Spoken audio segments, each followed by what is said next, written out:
오늘 설교는 나봇의 포도원에 관한 이야기입니다. 너무나도 유명하고 또 잘 알려진 이야기이기 때문에 여러 가지 해석과 또 의미들이 있습니다. 그 중에서도 오늘 나봇이 처한 환경과 상황, 그리고 그 가운데 취하는 그 나봇의 태도를 살펴보기를 원합니다. 무엇보다도 오늘을 살아가는 우리에게 두려움을 넘어선 경외가 어떻게 예수 그리스도와 연결고리가 되는지 한번 잘 살펴보도록 하겠습니다. 오늘 설교의 키워드는요, 두려움을 넘어선 경외입니다. 이 키워드를 오늘 조명하고자 하는 이 나봇의 상황과 그 가운데 그가 취하는 태도를 한번 주의 깊게 상고해 보시기를 바랍니다. 오늘 말씀의 제목이 이 돌이킬 수 없는 아합의 상태입니다. 이스라엘 역사 역대 왕들 중에서도 이 극악무도라는 말이 가장 잘 어울리는 왕이라고 할 수 있는 이 아합 왕이 파멸의 끝에 치달아가는 상황입니다. 지금까지 수요예배를 통해서 살펴본 이 열왕기상의 지금 마지막 부분인데요.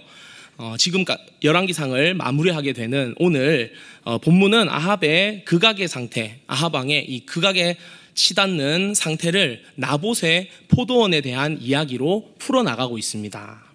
오늘 본문 10절 이후에 21장 전체가 나봇의 포도원에 관한 이야기인데요. 이스라엘에 있는 이스르엘이라는 지역에 사는 나봇, 그러니까 이스라엘은 나라 이름이고요, 이스르엘은 지역 이름입니다. 그 지역에 사는 나봇이라는 사람이 이 포도원을 가지고 있는데, 이 이야기가 어떻게 된 것이냐면, 나봇의 포도원 이야기를 먼저 이해하기 전에 우리는 이 이스라엘 사람들이 땅에 대해서 어떻게 생각하는지에 대한 개념을 먼저 알고 있어야 합니다. 레위기 25장 23절에 따르면 이스라엘에서 토지 매매는 기본적으로 금지되어 있습니다. 왜냐하면 토지는 여호와께서 이스라엘 백성들에게 주는 선물이기 때문입니다. 민수기 36장 7절 말씀을 제가 읽어드리도록 하겠습니다. 그리하면 이스라엘 자손의 기업이 이 지파에서 저 지파로 옮기지 않고 이스라엘 자손이 다 각기 조상 지파의 기업을 지킬 것이니라 하셨나니. 조상으로부터 물려받은 기업이라는 것은 바로 땅을 말합니다. 이 땅에 사는 것은 하나님의 은혜 안에 거하는 징표이자 하나님의 말씀을 지키며 살아간다는 의미입니다. 이스라엘 사람들에게 땅은 소유물이 아니라 하나님의 은총과 약속을 붙드는 신앙이 걸린 곳입니다. 그래서 오늘 본문에 아합 왕이 나봇에게 포도원 땅을 요구했을 때 본문 3절에 나봇은 이렇게 이야기합니다. 내 조상의 유산을 왕에게 주기를 여호와께서 금하실지로다. 이렇게 말하고 있는데요. 혹 어떤 이유에서든지 땅이 다른 사람의 손에 넘어가더라도 희년이 되면 모두 돌려주라고 율법에 하나님께서 명령하셨습니다. 여호수아서에서 땅 분배를 보면 이 제비를 뽑아서 땅을 나누게 되는데요. 그 이유는 땅은 사람의 이해관계가 아니라 하나님이 주시는 은혜요, 또 주권이라는 뜻입니다. 이것이 당시 이스라엘 사람들에게 땅에 대한 의미입니다. 나봇의 포도원은 이스라엘에 있다고 말씀드렸습니다. 그곳은 아합 왕의 별궁이 있는 곳입니다. 이 아합 왕의 별궁은 상하궁이라고도 불리울 만큼 굉장히 호화롭고 멋있는 궁전이었습니다. 그래서 이 궁은 아모스서 3장 15절에 아모스 선지자의 주요한 책망의 대상이었습니다. 그 아합의 궁 옆에 바로 나봇의 포도원이 있었습니다. 아합은 나봇에게 그의 지파가 소유한 유업인 포도원 땅을 나에게 팔아라, 이렇게 이야기했습니다. 이유는 그의 포도원이 아합의 왕궁에 가까이 있었고 그 포도원을 아합 왕 자신의 채소밭으로 만들고 싶다는 이유였습니다. 대신 나봇에게 포도원을 네가 팔아주면 자신의 포도원 중에서 좋은 포도원을 너한테 주겠고, 혹 네가 값으로 돈으로 그것을 원하면 내가 돈도 그 가격에 해당하는 만큼 주겠다, 이렇게 제안을 합니다. 일반적으로 아합의 제안은 나봇에게는 그렇게 나쁜 제안이 아니죠. 오히려 나봇에게는 이득이 될 수도 있는 상황입니다. 그러나 나봇은 조상의 유산을 왕에게 주는 것을 여호와께서 금하셨기 때문에 팔 수 없습니다라고 단호하게 거절합니다. 아합은 땅에 대한 하나님의 명령을 모르지 않았죠. 왜냐하면 아합 자신도 이사갈 지파, 그러니까 이스라엘 출신 사람이기 때문에 절대로 모를 리가 없습니다. 그런데도 아합은 나봇에게 유업으로 물려받은 조상들의 땅을 나에게 팔 것을 요구합니다. 아합이 얼마나 하나님의 법을 등한히 여기고 가볍게 생각하는지를 확인할 수 있는 대목입니다. 누구보다도 하나님의 법을 지키고 수호해야 하는 이스라엘의 왕이라는 사람이 하나님의 법을 가장 가볍게 여기는 모습이죠. 이에 반해 나봇은 여호와께서 허락하신 일이 아니라며 분명하게 단호하게 거절합니다. 오늘 본문 4절 말씀을 다 같이 읽도록 하겠습니다. 4절입니다. 시작. 이스라엘 사람 나봇이 아합에게 대답하여 이르기를 내 조상의 유산을 왕께 줄 수 없다 하므로 아합이 근심하고 답답하여 왕궁으로 돌아와 침상에 누워 얼굴을 돌리고 식사를 아니하니. 아합이 여기서 근심하고 답답했다는 말은 열왕기상 20장 마지막 우리 43절에도 나오는데요. 이 원문의 뜻은 매우 화가 나고 분개했다는 말입니다. 열왕기상 20장 말미에 아합 왕이 선지자를 통해 심판 선언을 받았을 때에도 몹시 화를 내면서 분개하고, 그 다음에 21장에 나봇이 포도원 넘기기를 거절하는 것에도 몹시 화를 내며 분개합니다. 하나님의 말씀도 그리고 하나님의 법도 업신여기는 교만한 아합 왕의 태도가 여실히 드러나는 장면입니다. 토라져 들어온 아합이 식사를 거부하고 분을 품고 있는 모습을 이 아내 이세벨이 목격합니다. 아합에게 무슨 근심이 있어서 식사를 안 하느냐고 묻습니다. 아합은 자신이 나봇에게 한 제안과 거절에 대하여 이세벨에게 말했습니다. 그런데 아합이 이세벨에게 말할 때 이 몇 가지 생략하고 거짓말하는 부분이 있습니다. 우리 본문 6절을 다 같이 읽도록 하겠습니다. 시작. 왕이 그에게 이르되 내가 이스라엘 사람 나봇에게 말하여 이르기를 네 포도원을 내게 주되 돈으로 바꾸거나 만일 네가 좋아하며 내가 그 대신에 포도원을 네게 주리라 한즉 그가 대답하기를 내가 내 포도원을 네게 주지 아니하겠노라 하기 때문이로다. 그러니까 먼저 나봇이 포도원을 왜 갖고 싶어 하는지에 대한 이유를 말해주지 않습니다. 그리고 나봇이 왜 거절했는지도 말해주지 않습니다. 하나님의 법을 준행하기 위해 아합의 말도 안 되는 제안을 거절한 나봇의 이 의로운 행위가 오히려 역풍을 맞고 있는 것이죠. 이세벨은 당신은 이스라엘의 왕이지 않습니까? 이렇게 되묻습니다. 이는 당신이 왕이면 못할 것이 없는데 왜 그만한 일로 밥을 안 먹으며 마음 쓸 것이 그 이유가 어디에 있습니까? 이렇게 묻는 것이죠. 그러면서 나봇의 포도원을 왕에게 주겠습니다. 이렇게 이야기합니다. 당시 고대 근동 대부분의 나라는 왕이 절대적인 권력을 가지고 있었기 때문에 왕이 못할 일이 거의 없었습니다. 이 페니키아 시돈 출신 이세벨도 아합 왕이 백성의 밭 하나를 빼앗지 못해서 전전긍긍하는 모습이 아마 이해가 안 됐을 겁니다. 아합에게 밭을 주겠다고 약속한 이세벨은 아합의 이름으로 편지를 써서 인을 치고 봉하여 나봇과 함께 사는 장로들과 귀족들의 성읍에 보냅니다. 편지의 내용은 금식을 선포한 후에 나봇을 백성의 대표자로 세운 후 불량자 둘을 세워서 나봇의 앞에 앉히고 나봇에 대하여 하나님과 왕을 저주했다고 거짓 증언을 하게 한 후에 그들의 증언을 바탕으로 나봇을 끌고 나가서 돌로 쳐 죽이라는 내용이 있었습니다. 레위기 24장에 여호와와 왕을 저주하는 자는 돌로 쳐 죽이라는 명령을 하나님께서 하십니다. 이세벨은 나봇을 신성 모독죄로 죽이려고 한 겁니다. 증인을 2명 세우는 것은 사람을 돌로 처벌할 때, 돌로 쳐 죽이는 처벌을 할 때에는 반드시 2-3사람의 증인이 있어야 한다고 했기 때문입니다. 이렇게 이세벨은 이 형식적으로는 여호와의 법을 따라 여호와를 저주하는 나봇을 죽여서 하나님을 높이는 것처럼 보이지만 밭을 빼앗으려는 이 계획을, 이 모략을 이루기 위해서 여호와의 법을 교묘하게 이용합니다. 결국 나봇은 불량자들의 거짓 증언과 이스라엘 장로들과 귀족들의 합세로 누명을 쓰고 돌에 맞아 죽습니다. 나봇이 죽고 나서 이세벨은 아합에게 아합 왕이시여 가서 그토록 원하던 나봇의 밭을 차지하십시오. 그가 이제 죽었습니다. 이렇게 말합니다. 이것이 바로 나봇의 포도원 이야기의 전말입니다. 이 기이한 이야기를 통해서 오늘 우리들은 우리의 삶을 되돌아보고자 합니다. 참으로 희한하게도 나봇을 죽인 사람들은 다 이스라엘 사람들이었습니다. 이스라엘 사람이라면 나봇이 하나님의 말씀을 준행한 의인이고, 다른 지파의 땅을 빼앗고 지게표를 옮기려고 하는 아합이 불의한 사람이라는 것을 아마 모두가 다 알았을 것입니다. 그런데 아무도 나봇의 편을 드는 사람이 없습니다.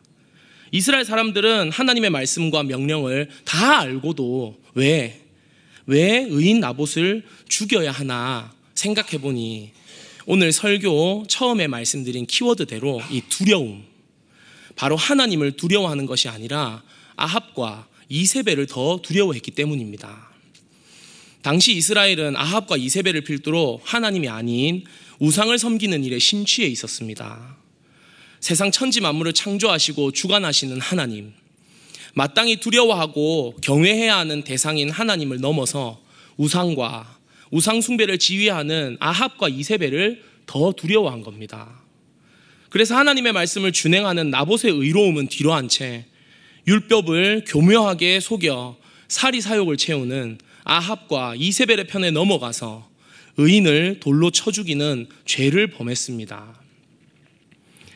우리의 삶도 때로는 마땅히 두려워해야 하는 대상인 하나님 외에 더 두려워하는 아합과 이세벨은 없는지 돌아봐야 합니다.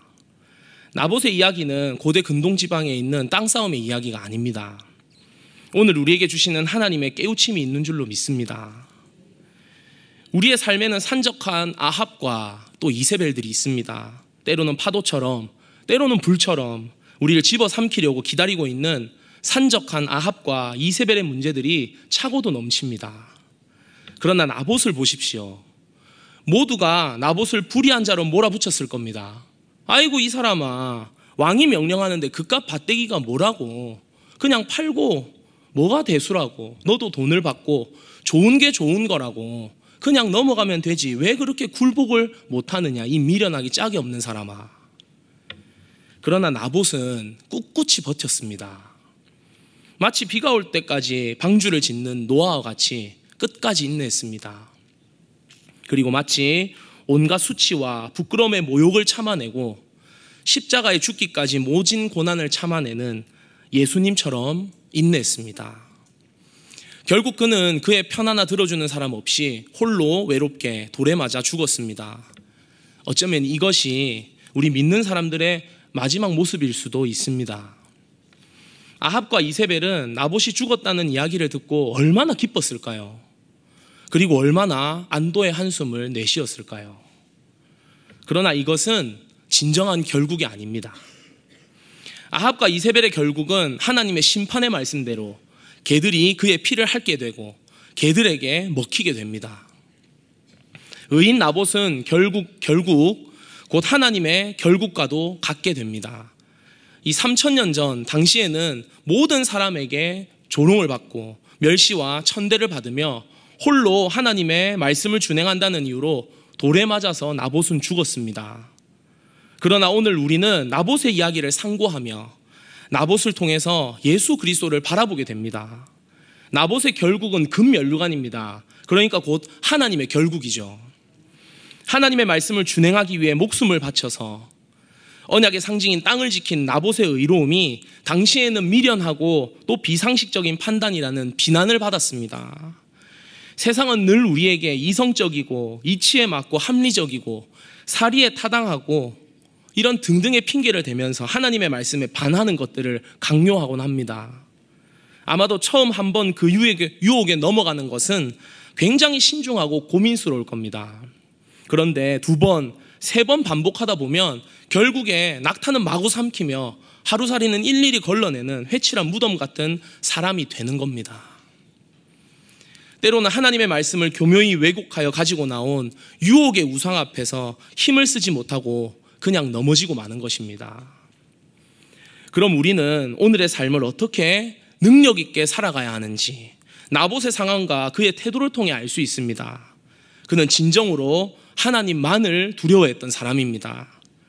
그가 다른 어떤 것보다도 하나님의 말씀을 두려워했기 때문에 하나님의 말씀을 준행하는 것보다 더 중요한 것이 없었습니다.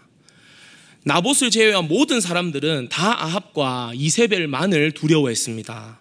그래서 아합과 이세벨의 말이 하나님의 말씀에 벗어나는 행동임을 아는데도 불구하고 눈을 감고 귀를 닫았습니다. 하나님을 향해야 하는 마음을 굳게 닫고 세상을 향해서 마구 돌진하였죠. 그러나 그 가운데 오늘 키워드라고 말씀드린 두려움을 넘어선 경외, 나봇은 그 가운데 무엇보다도 하나님을 두려워하고 하나님을 경외했습니다.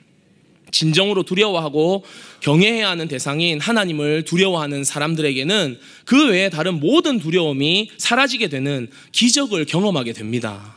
바로 이것이 복음의 능력입니다. 나봇은 이세벨, 아합과 같지 않았습니다. 그는 하나님의 말씀을 준행하는 자였습니다. 언약의 상징과도 같은 땅을 지키기 위해 목숨까지도 불사했습니다. 그 이유는 하나님을 경외하고 두려워했기 때문입니다. 하나님의 말씀을 준행한다는 것은 그가 경외하고 또 두려워하는 대상이 하나님이라는 겁니다. 권력과 부와 명예를 두려워했다면 그는 포도밭을 기꺼이 팔았을 겁니다. 그러나 나봇은 하나님과 하나님의 계명, 곧 율법, 하나님의 말씀을 두려웠기 때문에 왕의 명령을 거절했습니다. 시편 34편 9절 말씀입니다. 제가 읽어드리도록 하겠습니다.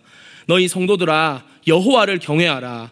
그를 경외하는 자들에게는 부족함이 없도다. 아멘. 하나님을 두려워하는 자는 다른 모든 두려움을 이길 수 있습니다. 하나님을 두려워하지 않으면 세상에 속한 다른 것들을 두려워하게 됩니다. 나는 무엇을 두려워하는지 오늘 이 시간 한번 돌아보시기 바랍니다. 그냥 말로만 저는 하나님을 두려워하는 사람입니다, 이렇게 고백하는 것이 아니라 정말로 무엇을 두려워하고 떨고 있는지를 한번 돌아보시기 바랍니다. 세상은 눈에 보이는 것들을 두려워하고 또 눈에 보이는 것들에 가치를 둡니다. 제가 담당하고 있는 초등산부 친구들에게 아마 이 말을 하면 질문을 할 겁니다. 목사님, 아닌데요. 제가 아는 사람들은 눈에 보이지 않는 것들, 성공한 사람들은요, 진정성, 열정, 부지런함, 이런 눈에 안 보이는 것들도 이야기하던데요. 아마도 이렇게 질문을 할 겁니다. 그런데 이것들이 좋아 보이죠. 진정성, 열정, 눈에 보이지 않는 진리 비스무리한 가치같이 보입니다. 그런데 희한하게도 이 세상 사람들이 말하는 이런 눈에 보이지 않는 가치는, 그것을 쫓는 사람들도 결국에 세상에 보이는 돈과 명예와 권력 같은 것을 얻기 위한 통로로서 그것들을 사용합니다. 이상하죠. 눈에 보이지 않는 것을 쫓는 것 같지만 많은 이 진리 비슷한 것들, 그것들도 사실 결국 전부 하나같이 눈에 보이는 것, 그러니까 세상의 가치를 소유하고 욕망하고 쟁여두고 보암직하고 먹음직한 것들을 가지기 위해서 애씁니다. 그러나 하나님의 결국은 다릅니다. 근본적으로 차원이 다르다 이 말입니다. 그리스도인의 능력 있는 삶은 보이지 않는 것에 있습니다. 그리스도인의 능력 있는 삶은 보이지 않는 하나님을 두려워하고 그 말씀을 준행하는 데 있습니다. 이것이 변하지 않는 절대적인 진리입니다. 주일 강단을 통해서 우리는 맥주절의 진정한 의미를 들었습니다. 우리에게 허락하시고 예비하신 은혜에 대해 묵상했습니다. 구원을 완성하실 하나님, 이미 약속을 이루신 하나님, 후반기를 시작하면서 우리를 인도하시고 책임지실 하나님께 다 맡기고 주님을 의지합니다, 주님 도와주옵소서, 모든 것을 감사로 받기로 결단하고 다짐하였습니다. 모든 언약을 지키시고 철저하게 율법대로 하나님의 말씀을 준행하신 그리스도를 바라봅니다. 그리고 앞으로도 영원히 그 약속과 말씀에 신실하셔서 우리에게 구원의 은혜를 베푸시고 이끌어 가실 하나님을 묵상합니다. 새 언약과 지성소로 가는 새롭고 산 길을 열어 보여주신 예수 그리스도는 이 절기와 율법의 진정한 의미를 우리에게 일깨워 주기를 원하셨습니다.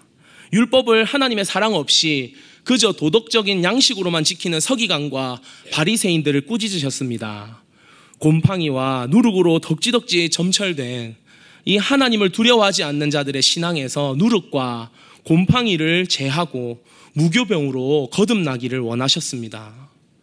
하나님을 경외하고 두려워하는 것이 다른 모든 두려움보다 클 때 세상의 모든 두려움은 더 이상 두려움이 아닙니다. 더 큰 두려움은 모든 두려움을 이깁니다. 우리가 진짜 무엇을 두려워해야 하는지 오늘 마음에 새기는 시간이 되시기를 바랍니다. 우리가 진실로 두려워해야 할 대상은 세상이 마땅히 두려워하는 대상을 두려워하는 것이 아니라 더 큰 두려움, 경외의 대상 되시는 하나님, 천지 만물을 창조하시고 다스리시는 하나님만을 두려워해야 할 줄로 믿습니다. 세상은 두려워할 만한 가치가 절대 없습니다. 하나님의 영광, 능력, 권세 앞에선 어떤 세상의 가치도 비교 대상이 될 만한 것이 없기 때문입니다. 세상에 산적해 있는 아합과 이세벨의 두려움에 쌓여 계십니까? 오늘도 나를 삼키려 하는 회리바람과 큰 지진과 불이 내 앞에 들이닥쳐 있습니까? 두려워하지 마십시오. 이 모든 것 뒤에 하나님의 세미한 음성이 우리를 기다리고 있습니다.